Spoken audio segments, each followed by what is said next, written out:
Ռոդոստո քաղաքը, որ նախկինում Բուլղարիայի կազմում էր, իսկ այժմ Թուրքիայի, մեզ համար կարևորվում ու նշանավորվում է իր հայկական մեծաթիվ ու արժեքավոր հետքերով։ Հայ պատմամշակութային ժառանգությունից բացի, այս քաղաքը հայտնի է իր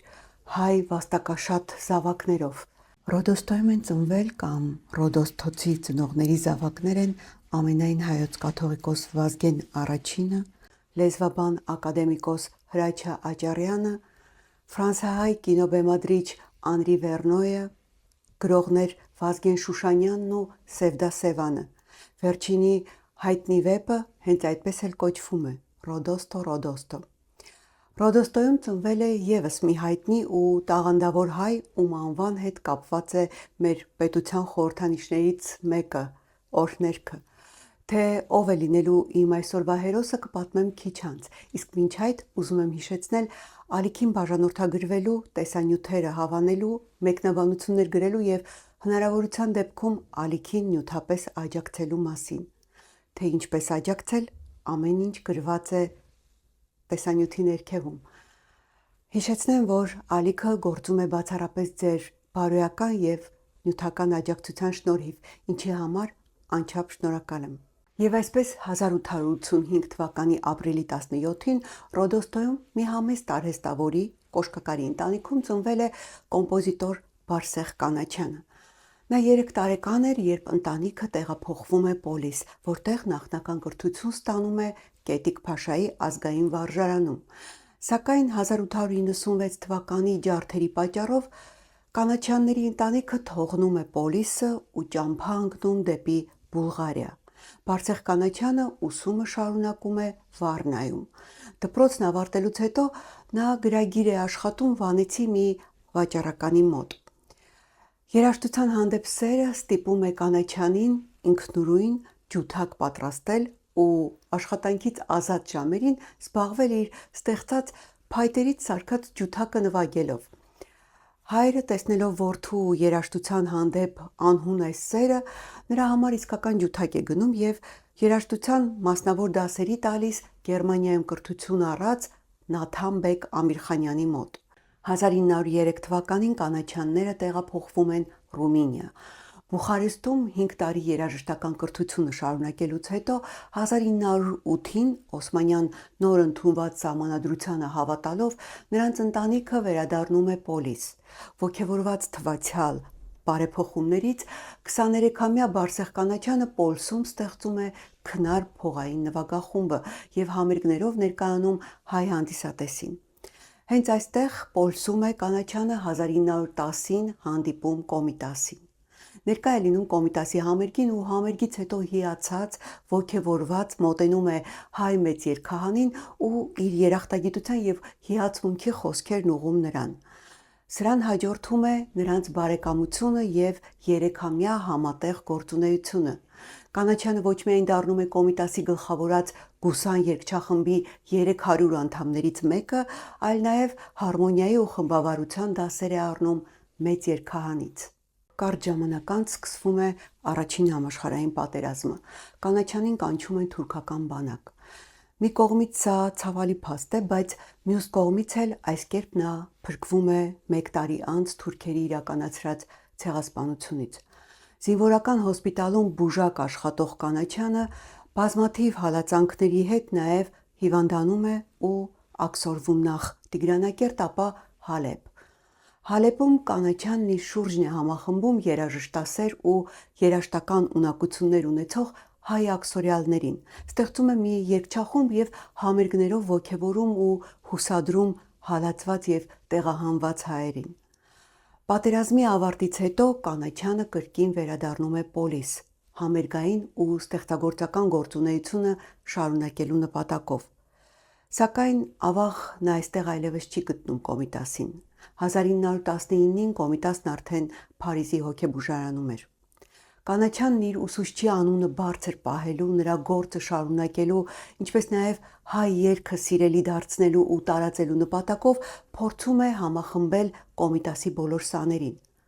Բոլորին հավաքել ցավոք չի հաջողվում։ Համախմբվում են 5 հոգով և ստեղծում Կոմիտասի 5 սաները, խումբ նախագիծը։ Այս խմբում ընդգրկված էր Բարսեղ Կանաչյանը, Միհրան Թումաճյանը, Վարդան Սարգսյանը, Վաղարշակ Սրվանցյանը և Հայկ Սեմերջյանը։ 5 սաներով փորձում են իրենց մեծ ուսուցչի դասերն ու գաղափարները կյանքի կոչել։ Իսկ հիմա ուշադիր, սա պետք է գիտակցելով պատկերացնել։ Ցեղասպանությունից 4 տարի անց Կոմիտասի 5 աշակերտները Թուրքիայում, ավելի կոնկրետ Պոլսի 5 թաղերում մի երգչախումբ են կազմում, պարապում, երգեր են սովորում ու հետո համատեղ 400 հոգանոց խմբով համերգ են տալիս 3000 հանդիսատեսի առջև։ Սա մարդկային ուժի, կամքի, համառության դրսևորում է, ինչպես նաև ամեն գնով ինքնությունը պահելու փորձ։ Համերգի հաջողությունը հաստատում է 5 երաժիշտների համոզմունքների ճիշտ ու նպատակային լինելը։ Սրան հաջորդում են առանձին բազմաթիվ համերգներ, որոնց հասույթները հատկացնում են բարեգործական և ազգօգուտ նպատակների, այդ թվում նաև հոգում են Կոմիտաս վարդապետի ապաքինման ծախսերի մի որոշ մասը։ Մեկ տարվա ակտիվ գործունեությունից հետո Կոմիտասի 5 սաները 1920-ի հոկտեմբերի 31-ին տալիս են իրենց հրաժեշտի հանդեսը, որից ստացած հասույթով մեկնում են Փարիզ եռամյա կրթություն ստանալու։ Ցավոք նյութական միջոցները չեն բավարարում լիարժեք կրթության համար և նրանք ուսումը կիսատ թողնելով յուրաքանչյուրը մեկնում է մի ուղղությամբ, մեկը Բրյուսել, մյուսը Բերլին, Փարիզ, Նյու Յորք, Բարսեղ Կանաչյանը մեկնում է Եգիպտոս և այնտեղ վերսկսում իր խմբավարական գործունեությունը։ Այնուհետև հրավեր է ստանում Կիպրոսից, որտեղ 7 տարի դասավանդում է Մելքոնյան վարժարանում։ Կիպրոսից հետո 1933-ին Կանաչյանը մեկնում է Բեյրութ ու հաստատվում այնտեղ։ Բեյրութը դառնում է Կանաչյանի կայուն ստեղծագործական կյանքի ու մեծ ձեռքբերումների քաղաքը։ Այստեղ նրան հրավիրում են դասավանդելու Նշան Փալանջյան ճեմարանում։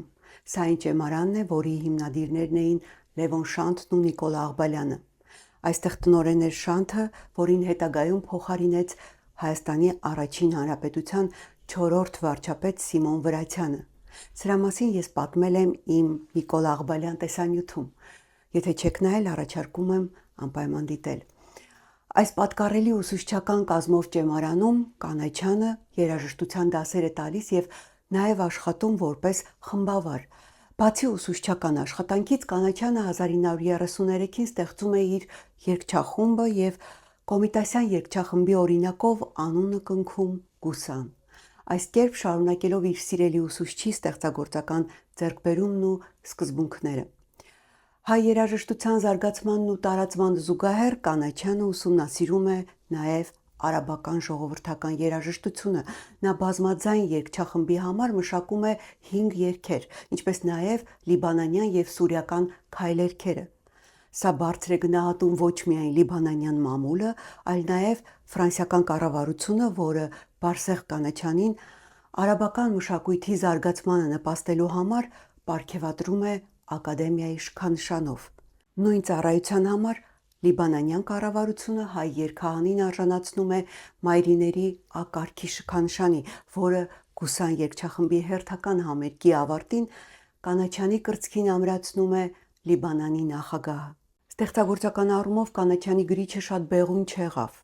Անընդհատ քաղաքական տարերային իրադարձությունները, տեղափոխությունները, ինչպես նաև ընտանիքը պահելու հոգսը ուսուցչությամբ լուծելու պատճառով նա չկարողացավ շատ ստեղծագործել։ Կանաչյանը ստեղծեց ընդամենը 23 խմբերգ, 7 մեներգ, 19 մանկական երգեր դաշնամուրով, ինչպես նաև Աբեղա օպերան։ Թիվը շատ չէ, սակայն նրա գրած երգերը Պատկանյանի, Թումանյանի, Իսահակյանի, Վարուժանի, Շանթի, Շահազիզի և այլոց խոսքերով շարունակում են մնալ լավագույնը իրենց ձևի և ժանրի մեջ։ Այս շարքում բնականաբար իր մեծ ու նշանակալի տեղն ունի Հայաստանի առաջին և երրորդ հանրապետության օրհներգը, որի երաժշտության մշակումը Բարսեղ Կանաչյանինն է։ Ես Բարսեղ Կանաչյանի երաժշտության երկրպագուներից եմ, սակայն մի քանի երգեր առանձնակի սիրով եմ սիրում, երևի թե նաև կատարողների պատճառով։ Առաջինը Բամ Փորոտան երգն է։ Հիմա մի հատված կլսենք այս երգից։ Սա մի երգ է, որի շուրջ հավաքված են այնպիսի անուններ, որ ամեն անգամ լսելիս պատկառանքից ուզում եմ ոտքի կանգնել։ Մի վարքյան կենտրոնացեք, թե ինչ անուններ են։ Ուրեմն բան փորոտային երգի խոսքերի հեղինակը Ղևոն Դալիշյանն է, կոմպոզիտորը Բարսեղ Կանաչյանը։ 1912 թվականին արված այս ձայնագրության մեջ երգում է Արմենակ Շահմուրադյանը, նվագակցում է Կոմիտասը։ Այսքանից հետո ոնց ոտքի չկանգնես։ Եկեք լսենք մի փոքրիկ հատված։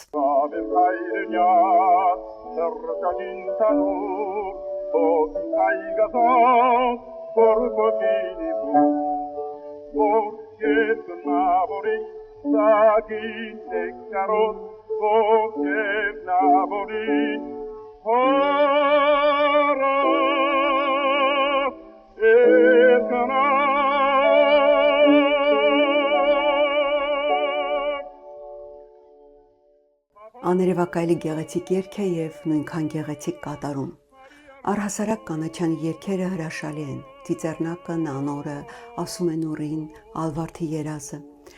Սակայն սրանց մեջ կա մեկը, որը կարծում եմ սիրելի է բոլորին։ Դա Կանաչյանի օրորն է։ Այս երգի մասին հուշ ունի գրած դոկտոր Հրայր Ճեպեջյանը, որը պատմում է, թե Կանաչյանը այս երգը գրել է Հալեպի բարոն Պանդոկում, երբ հյուրընկալվել է Պանդոկի տնօրեն Արմեն Մազլումյանի ընտանիքում։ Ճեպեջյանը գրում է. Բարսեղ Կանաչյան 1920-ից 21 տարիներուն Հալեբ կգտնվեր եւ հաճախ կայցելեր Մազլումյան ընտանիքին, որ այդ օրերուն կապրեր հոթել Պարոնի շենքի մեկ հարկաբաժնին մեջ։ Կանաչյան շատ կսիրեր նվագել Մազլումյաններու տան դաշնամուրին վրա, կատարելով նաեւ հորինումներ։ Գրիգոր Մազլումյան փոքր պատանի էր այդ տարիներուն, իսկ կրտսեր քույրը Արտան դեռ նորածին մոր գրկին մեջ։ Տիկին Երանիկ Մազլումյան, Գրիգորի եւ Արտայի մայրը, կորորեր Արտան մայրական խանդաղատանքով։ Բարսեղ Կանաչյանի համար տեսարանը եղած է զգայուն եւ զգացական, եւ նկատի առնելով իր երաժշտի ու հորինողի ներաշխարը, ան նույն ինքն դաշնամուրի ետև անցնելով կսկսի հորինել, որ պիտի դառնա իր հանրածանոթ օրորը։ Այս հուշը իր հարցազրույցներից մեկում հերքում է Կանաչյանի դուստրը, Սեդա Կանաչյանը։ Նա ասում է. Նման բան բացարձակապես գոյություն չունի։ Այդ աղջիկը ծնվել է 20-ական թվականներին, մինչդեռ օրորը գրվել է 1913 թվականին։ Դեռ նոր էին ծանոթացել, երբ Կոմիտասը հետաքրքրվեց, թե ինչ գործեր է հայրս գրել։ Հայրս նրան ցույց է տվել օրորը։ Բարսեղ հիացած ասել է վարդապետը. Եթե դու ուրիշ բան չգրես կյանքիդ մեջ, միայն այս օրորով աշխարհահռչակ կդառնաս։ Պարծանքով ես պիտի ստորագրեի նման գործի տակ։ 1926-ին, երբ ես պիտի ծնվեի, հայրս մի քիչ փոփոխության ենթարկեց օրորը, վերածելով քառաձայնի եւ դաշնամուրի նվագակցությամբ։ Եվ փաստորեն, երբ Կանաչյան են ասում, օրոր են հասկանում, երբ օրոր են ասում, Կանաչյան են հասկանում, ավարտում է միտքը Սեդա Կանաչյանը։ Իդեպ, Սեդա Կանաչյանը օրորի բնագրի պատճեն Լիբանանում նվիրել էր օպերային երգչուհի Հասմիկ Պապյանին, մակագրելով հայրիկի օրորի լավագույն կատարողին։ Իրոք որ կատարումը լավագույնն է ու իմ սիրելին։ Եկեք մի փոքրիկ հատված լսենք այս հիասքանչ երգի չքնաղ կատարումից։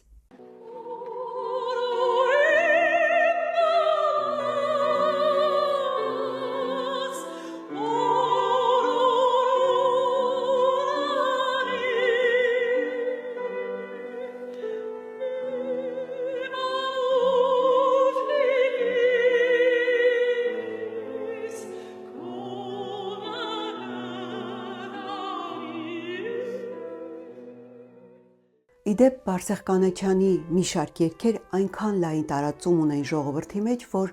շատ հաճախ ներկայացվում են որպես ժողովրդական երգեր, իսկ դրանցից մեկը Սմբատ Շահազիզի խոսքերով գրված երազը, ես լսեցի մի անուշ ձայնը, հրաշալի այս երգի մասին իր հարցազրույցներից մեկում, ինչպես նաև հուշերում, բացահայտումներ է անում երգահանի դուստրը Սեդան։ Նա ասում է. Երազը Կանաչյանի գործն է։ Երբ այս երգը Կանաչյանը ներկայացրել է Կոմիտասին, վերջինս հուզված ասել է. ասիկա հոս դաշնակին վրա ձգե։ Եվ ամեն անգամ, երբ գնում էր Կոմիտասի մոտ, նվագում էր, երգում եւ հուզվում։ Երբ եկանք Բեյրութ, մի երգարանի մեջ տեսանք գրված է, թե այդ երգի հեղինակը Կոմիտասն է։ Հայրս այնքան էր սիրում Կոմիտասին, որ ասաց. «Թող լա իր գործը, թող այդպես գրվի, ոչինչ»։ Հետո անմիջապես բերեց իր փոքրիկ տետրակը և պատռեց, ասելով. «Քանի որ Կոմիտաս է գրվել, թող այդպես էլ մնա»։ Բարսեղ Կանաչյանի ստեղծագործական թռիչքը ինչ-որ չափով թուլացավ կամ ընկրկեց 1946-ից սկսած, երբ երգահանը սկսեց աստիճանաբար կուրանալ, թեև տեսողության կորուստը չնվազեցրեց նրա աշխատելու կամքն ու գործադրած ջանքերը։ Այս շրջանի մասին պատմում է կինը՝ Քրիստինե Կանաչյանը։ Նա գրում է. «Հորինումները դաշնակի վրա կլար, հետո մաս-մաս մեծ գրատախտակի վրա կգրեր կավիճով, խոշոր ձիթապտուղի մեծությամբ նոթեր։ Ես ալ իմ կարգին մաս-մաս կընդօրինակեի սովորական նոտայի թուղթերուն վրա ու այսպիսով նոր երգ մը կստեղծվեր։ Կաշխատեր կեսգիշերեն մինչև առավոտ, երբ ամեն կողմ լռություն կտիրեր ու կպառկեր մինչև կեսօր։ Կեսօրեն վերջ կվազեր իր դասերուն, իսկ գիշերը գուսան երգչախումբի փորձերուն»։ Կանաչյանը 3 դուստր ուներ, նրանցից 2-ը ապրում էին Բաղդադում։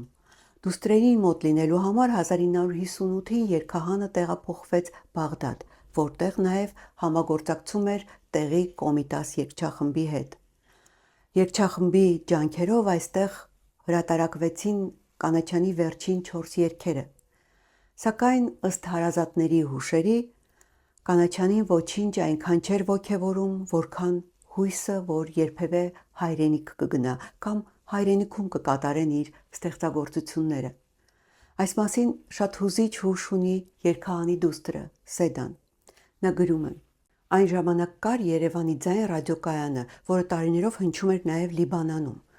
Հայրս փոքրիկ ռադիո ուներ, այն լսում էր ուշգիշերին մեր տան մի անկյունում միայն, այնտեղ բազկաթոռ էր դնել տվել, որպեսզի երբ ժամը գար, ռադիոն ձեռքն առած գնար նստեր այդ բազկաթոռի մեջ և լսեր։ Երբ Օհան Դուրյանը Բեյրութից Հայաստան պիտի գար, հանդիպել էր հորս և ասել. «Բարսեղ գործերդ տուր, տանեմ Հայաստանում ծանոթացնեմ»։ Այդ օրվանից հայրս անհամբեր սպասում էր, որ ռադիոյով հնչեին իր գործերը։ Նա շատ էր ցանկանում իր ստեղծագործությունները լսել